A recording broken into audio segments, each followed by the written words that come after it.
सलाम to all. Buddha से किसी ने पूछा कि जी ऐसा क्यों है कि इंसान जिंदगी से मोहब्बत करता है और मौत से नफरत करता है। बुद्धा ने कहा क्योंकि जिंदगी एक हसीन झूठ है और मौत एक कड़वा सच। हर नफ्स को मौत का मजा चखना है। सूरह आल Imran, For dust you are and unto dust you shall return। Genesis. हर शय जो इस दुनिया में आई है उसने एक ना एक दिन इस दुनिया से जाना भी है, क्योंकि जो चीज पैदा होती है वो मरेगी भी, चाहे वो मलकुल मौत ही क्यों ना हो। आगाज के साथ इख्तिताम हमेशा होता है। खालिद ने फिर ये क्यों कहा कि मौत का एक दिन मुअय्यन है, नींद क्यों रात भर नहीं आती। गालिब के और भी बहुत से इश्यूज थे नींद ना आने के, लेकिन मौत का जो उन्होंने जिक्र किया है, क्या ये फिजिकल मौत है जो आपको सोने नहीं देती, या स्पिरिचुअल मौत है। जिस्म की एक खुराक होती है, रूह की भी खुराक होती है। आप जिस्म को खुराक देना बंद कर दें तो वो मर जाएगा, और अगर आप रूह को खुराक देना बंद कर देंगे तो वो भी मर जाएगी। इस दुनिया में जिंदा रहने के लिए जी आपको बैलेंस आउट करके चलना होता है।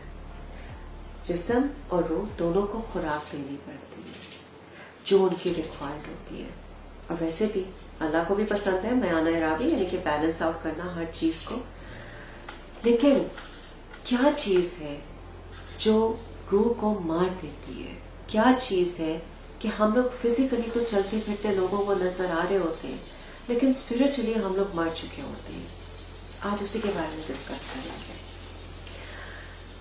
जब कोई इंसान इस कायनात में छोटे छोटे रब बना लेता है तो वो स्पिरिचुअली कहीं ना कहीं मरना शुरू हो जाता है, क्योंकि छोटे छोटे रब आपको डिसअपॉइंटमेंट दे सकते हैं, लेकिन जो एक रब है वो आपको डिसअपॉइंटमेंट नहीं देगा। अब फर्क क्या है जी? रब जो है इसके मायने बहुत से निकलते हैं। रब के मायने सरदार के हैं, रब के मायने मालिक के हैं, रब के मायने परवरिश करने वाले के हैं।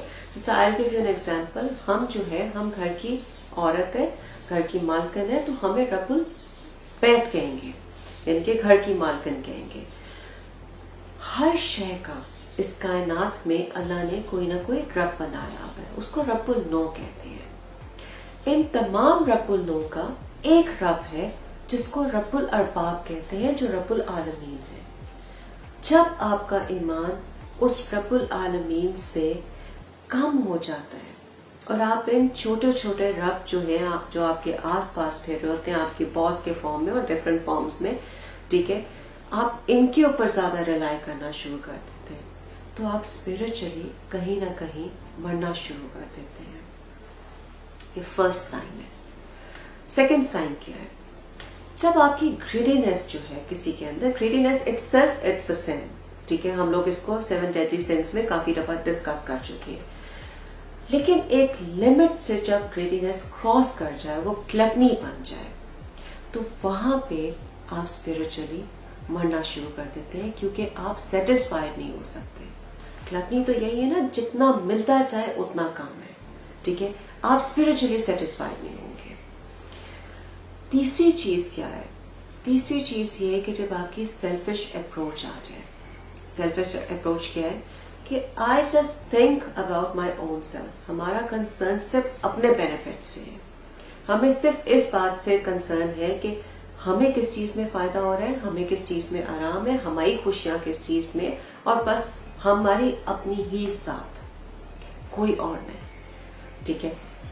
यहाँ पे आप स्पिरिचुअली मरना शुरू हो जाते हैं, क्योंकि जब इंसान सिर्फ अपने बारे में सोचता है और दूसरों को इग्नोर करना शुरू कर देता है, तो वो एम्पैथी की साइड से हटना शुरू हो जाता है, उसके अंदर से इंसानियत खत्म होनी शुरू हो जाती है। और इंसान का असल मकसद क्या है? अगर आपके अंदर से इंसानियत खत्म होनी शुरू हो गई है, तो फिर तो आप इंसान ही ना रहे ना, तो आपके अंदर स्पिरिचुअली डेथ होनी शुरू हो गई है। उसके बाद जी और क्या साइन है स्पिरिचुअली डेथ का? वो ये है कि अगर आपके अंदर डिजायर एक्सट्रीम लेवल पे हो जाए, ठीक है, डिजायर क्या है इसको जी हम एक्सप्लेन इस तरह कर लेते हैं कि हर इंसान की कोई ना कोई रिक्वायरमेंट्स होती हैं, جس طرح اسے ہم لوگ نیڈ کہتے ہیں. جس طرح ہماری نیڈ کیا ہے کہ ہمیں کھانا چاہیے, ہمیں بھوک لگے گی, ہمارے جسم کو چاہیے خوراک, یہ ہماری نیڈ ہے. اب اس میں کیا ہوگا, ہمیں روٹی چاہیے کیونکہ پیٹ بھرنا ہے نا, تو روٹی سالن کے ساتھ پیٹ بھر سکتے ہیں. ضروری نہیں کہ ہم اپنی افطاری کے ٹیبل پہ بہت سی 10 چیزیں رکھ کر پھر اس کے بعد افطاری کریں. افطاری کے آپ کے ٹیبل پہ اگر خالی روٹی اور سالن ہی پڑا ہوا ہے اور ساتھ میں پانی پڑا ہوا ہے, کھجوریں پڑی ہوئی ہیں, تو دیٹ از مور دین انف, پیٹ بھرنا آپ نے. لیکن جب ہماری یہ نیڈ جو ہے یہ سیکنڈ سٹیج پہ جائے گی, ایک سٹیپ اوپر چلی جائے گی, وہ وانٹ میں کنورٹ ہو جائے گی, تو کیا ہوگا, ہم کہیں گے نہیں, ہمیں اپنی بھوک پوری کرنی ہے, لیکن کیسے کرنی ہے, I want to have a pizza. اب یہاں پہ ہماری خواہش آ گئی ہے, ٹھیک ہے. خواہش سے اوپر کی سٹیج جو ہے, نیڈ سے اوپر وانٹ ہے, وانٹ سے اوپر ڈیزائر ہے. جو خواہش سے اوپر کی سٹیج ہے, ڈیزائر کی سٹیج جو ہے, یہاں پہ کہیں نہ کہیں جب ہوس جس کو ہم لوگ کہتے ہیں, نیگیٹیوٹی آ جاتی ہے. کیوں؟ کیونکہ like it's not an issue that you have any desire. لیکن پرابلم کب ہوتی ہے, جب آپ کی ڈیزائر اس ایکسٹریم پہ پہنچ جائے کہ آپ کو وہ مجبور کرتے کوئی ایول ایکٹ کرنے پہ, یہاں پہ پرابلم ہو جاتی ہے. اور اکثر ڈیزائر جو ہے وہ آپ کو اس ایکسٹریم پہ لے جاتی ہیں کہ جہاں پہ آپ کو صحیح اور غلط کی پہچان ختم ہو جاتی ہے, حلال اور حرام کا فرق ختم ہو جاتا ہے, کیونکہ آپ نے اپنی ہوس کو پورا کرنا ہوتا ہے. یہاں پہ ایک اور یہ سائن ہے کس چیز کا, کہ آپ اسپرچولی آپ کی ڈیتھ ہوتی جا رہی ہے. اس کے بعد کیا ہے, اس کے بعد یہ ایک اور چیز ہے جو آج کل بڑی انٹرسٹنگ نظر آتی ہے, اسپیشلی رمضان سٹارٹ ہو یا اس سے تھوڑا سا پہلے آپ کو بہت یہ سوشل میڈیا پہ بھی نظر آئے گا کہ آپ کسی کو ہیلپ آؤٹ کر رہے ہیں تو اس کی تصویریں آپ نے فوراً اپلوڈ کر دی, آپ نے ویڈیوز بنا کر اپلوڈ کر دی. اچھا, اس میں جی ہم لوگ ایک بہت امپورٹنٹ چیز بھول جاتے ہیں, اور وہ کیا ہے کہ جب ہم لوگ کسی کو کچھ دے رہے ہوتے ہیں, آپ دیکھیے گا ان تصویروں میں دینے والے کے ایکسپریشنز اور لینے والے کے ایکسپریشنز, ان دونوں میں بہت فرق آپ کو نظر آئے گا. لینے والا اکثر آپ دیکھیے گا پکچرز میں اس کا سر نیچے ہوگا, ٹھیک ہے, اور دینے والا بہت ہاؤٹینس کے ساتھ دے رہا ہوگا. یہ اسپرچل ڈیتھ ہے. آپ جب آپ کے اندر ہاؤٹینس اس ایکسٹریم پہ پہنچ جائے کہ آپ دوسروں کو ہیوملیٹ کرنا شروع کر دیں, تو اس کا مطلب آپ اسپرچولی آپ کی موت ہوتی جا رہی ہے. اس کو ہم جی اپنی پرسنل لائف کے ایک ایکسپیرئنس سے ضرور شیئر کرنا چاہیں گے کہ ایک دفعہ ہم عمرہ کرنے گئے, تو ہم نے وہاں پہ لائک دیکھا کہ ایک ہسبینڈ وائف ہمارے آگے جا رہے تھے. جب ہم حرم سے صفا مروہ کی طرف جانے لگے تو ہمارے سامنے ہسبینڈ وائف جا رہے تھے. ان میں ہمیں بہت انٹرسٹنگ چیز یہ لگی کہ جو ایک سٹیٹمنٹ ہے کہ جی آپ اپنے ایک ہاتھ سے اس طرح کسی کو ہیلپ آؤٹ کریں کہ آپ کے دوسرے ہاتھ کو بھی نہ پتہ چلے. یہ ہم نے اس کو لائیو وہاں پہ ایکسپیرینس کیا, کس طرح کہ وہ ہسبینڈ وائف نے کیا ہوا تھا, آپس میں ہاتھ پکڑ کے وہ صفا مروہ کی طرف جا رہے تھے, اور وہ جو آدمی تھے وہ اپنے رائٹ ہینڈ سے لوگوں کو چیریٹی دیے جا رہے تھے. اور جو انٹرسٹنگ چیز تھی وہ یہ تھی کہ ان کی جو بیوی تھی, جو ان کی بیٹر ہاف ہے, ٹھیک ہے, جو ان کی اسپاؤس ہے, لائف پارٹنر ہے, ان کو بھی نہیں پتا چل رہا تھا کہ ان کے ہسبینڈ کسی کو چیریٹی دے رہے ہیں.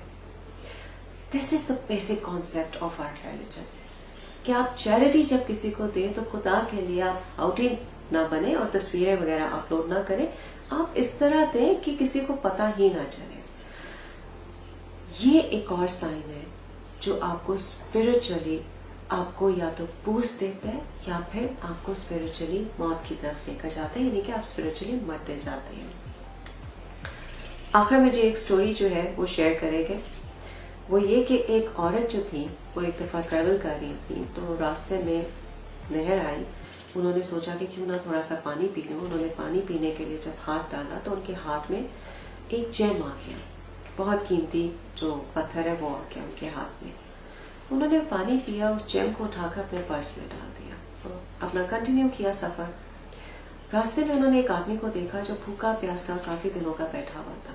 انہوں نے اس کی حالت دیکھ کر ترس کھایا. انہوں نے کہا کہ جی تم लाइक इस तरह बैठे हुए, तो तुम्हारे पास कुछ नहीं है क्या खाने पीने को? उसने कहा जी काफ़ी दिनों से भूखा प्यासा बैठा हूँ और कोई यहाँ पे नहीं गुजरा कि मेरी मदद कर सके, तो आपसे हो सके मेरी मदद कर दे।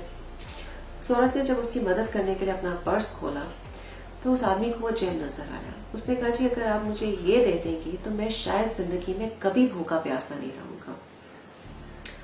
उस औरत ने विदाउट एनी हेजिटेशन वो जेम निकाला और उस आदमी के हाथ में पकड़ा दिया। अब जब उसने लिया वो बड़ा एक्साइटेड होकर वहां से निकला। उसने कहा जी अब तो पूरी लाइफ की फॉर्च्यून मुझे मिल गई है और मुझे कभी भी कोई काम नहीं करना पड़ेगा, इसको बेचूंगा और अपनी लाइफ मजे से गुजारूंगा। यानी हाँ, जब वो थोड़ा सा आगे गया उसके ज़हन में एक ख्याल आया और वो वापस उस औरत की तरफ मुड़ कर आया। उस औरत के पास आया और उसको कहा कि जी आपके पास एक बहुत कीमती चीज है, आप वो मुझे इस जेम की जगह दे दें। उस औरत ने कहा जी मेरे पास तो और कोई कीमती चीज नहीं है, यही एक कीमती चीज थी जो मैंने तुम्हें दे दी है। उसने कहा नहीं, आपके पास इससे ज्यादा कीमती चीज है और वो आपका दिल है। आप मुझे ये बताइए कि आपने कहाँ से इतनी जेनरोसिटी सीखी, इतना जेनरस जो आप है। आपने बगैर हेजिटेशन मुझे फौरन दे दिया। आपने एक दफा भी ये नहीं सोचा कि इस एक जेम से आपकी फॉर्च्यून कितनी चेंज हो सकती है। मुझे वो चीज चाहिए आपसे। उस औरत ने जवाब दिया, उसने कहा कि जी मेरा बिलीव मेरी फॉर्च्यून है, मेरा ईमान मेरी किस्मत है। क्यों?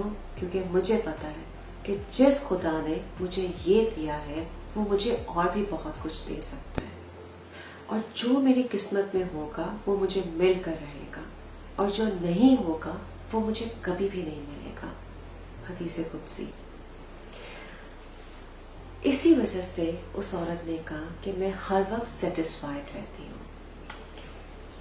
एक स्पिरिचुअल अलाइव इंसान की निशानी क्या है कि वो हमेशा आपको सेटिस्फाइड नजर आएगा हर कंडीशन में। क्यों?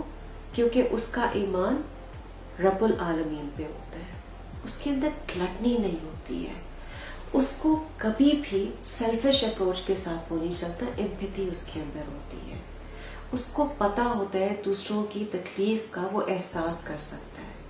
वो हाउटी कभी भी नहीं होगा, जेनरस होगा, और यही चीजें उसको सेटिस्फाइड रखती है। और जब आप सेटिस्फाइड होते हैं तो आप अपने आस पास अपने सराउंडिंग में पॉजिटिव वाइब्स जो है वो स्प्रेड करते हैं। So stay alive, not only physically but also spiritually. Thank you so much. Take care and Allah Hafiz.